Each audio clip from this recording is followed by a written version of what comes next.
So how many times a week do you spend with your kids at the dining room table? If it's like me, it's not that often. They either have practice or they're going to a friend's house. You know the drill. So I have a dish that will take them out of their little social bubble and plunk them right down at your dining room table every time. Want to know what it is?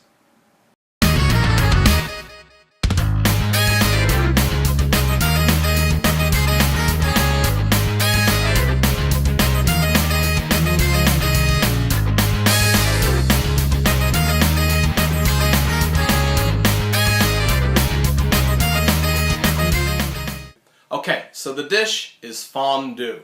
Now it's not the fancy fondue that you get at a restaurant that's got alcohol in it. It's a customized one that works for kids. It has cheddar cheese and American cheese and a couple other secret ingredients that you'll find out in a second. And it's pretty easy to make. It does entail making a white sauce, or the fancy word for that is bechamel sauce, which takes a little bit of messing around to get it to work right. But I think I'll show you how to do it pretty well in the upcoming video. Let's check it out. Okay, first off, we're going to make some croutons. Now I'm using some freshly made homemade bread. If you don't have that, if you can get a hold of bread that's not sliced, that would be great. That way you could make the slices your own thickness. And if not, just regular sliced bread is good, but I would leave it out overnight so it gets a little stale. It'll be easier to cut into cubes like I'm doing when it's time. So we have our cubes of bread, and we're going to put them on a cookie sheet, and we're going to coat them lightly with some olive oil. I use light olive oil, E04. Thank you, Rachel Ray. It is a little too heavy for the kids. So there you go. And sprinkle on some kosher salt. And grind some freshly ground black pepper. And then finish it off by putting some garlic powder over the cubes. And then mix them together so that they all get evenly coated.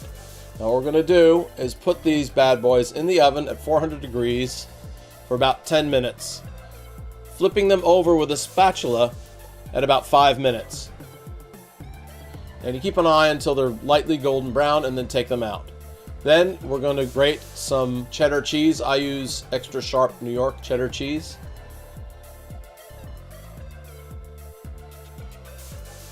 And now we're making, this is important, a roux, an R-O-U-X, which is very simply a combination of butter and flour, equal parts.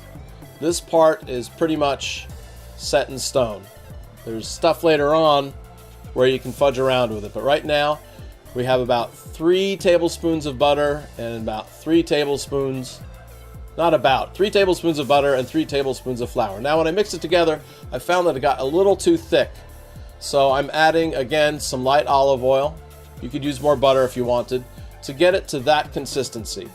Once it's at that consistency and boiling, or like bubbling is a better word, for about a minute or so, add your milk. Now I inch up on this. I don't put in as much milk as I think I'll need. I put in some milk and I get it to a boil. Once it gets to a boil, that's how thick it's going to be. Now if it's too thick, which it should be if you inch up on it, you add some more milk. You don't want to have too much milk. So that's why you want to inch up on it. Now I've added some more milk and I like that consistency. So now I'm going to add some seasoning.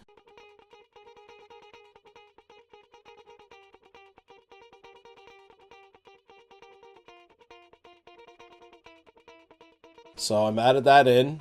And look at that. I still think it might be a little thick. So I'm going to add just a little bit more milk.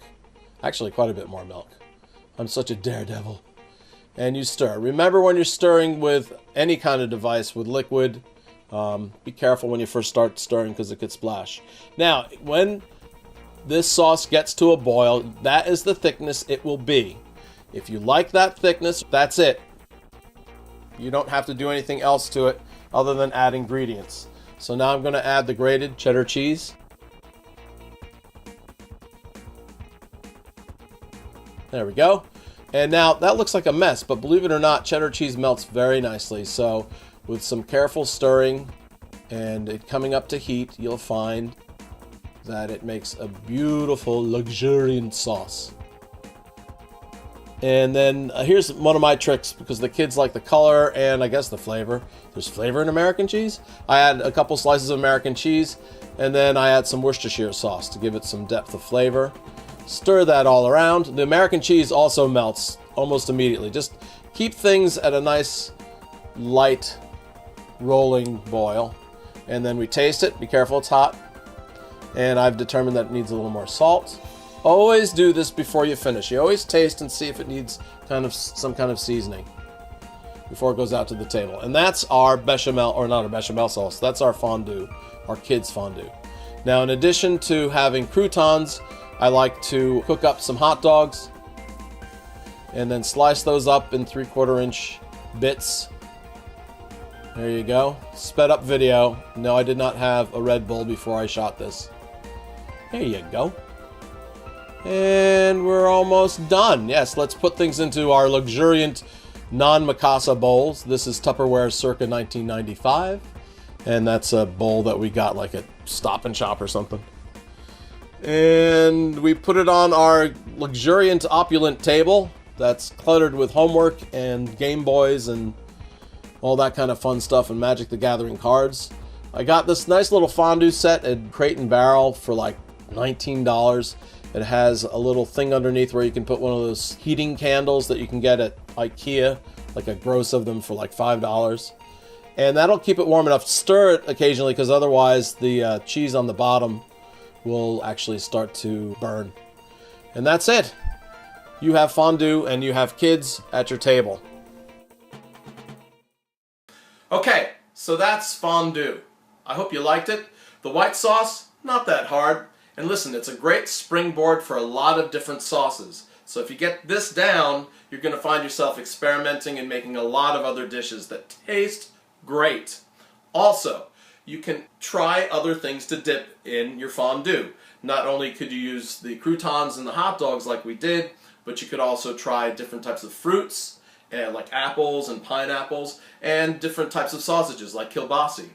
So, and the thing is, you're going to get your kids sitting at the table with you for at least, 5 or 10 minutes.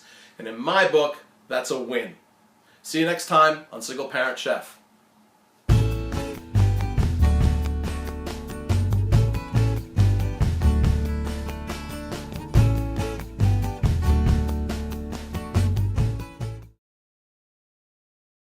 And in my thinking is that that's a win. Okay. See you later on next time on Think the Potato. Bang.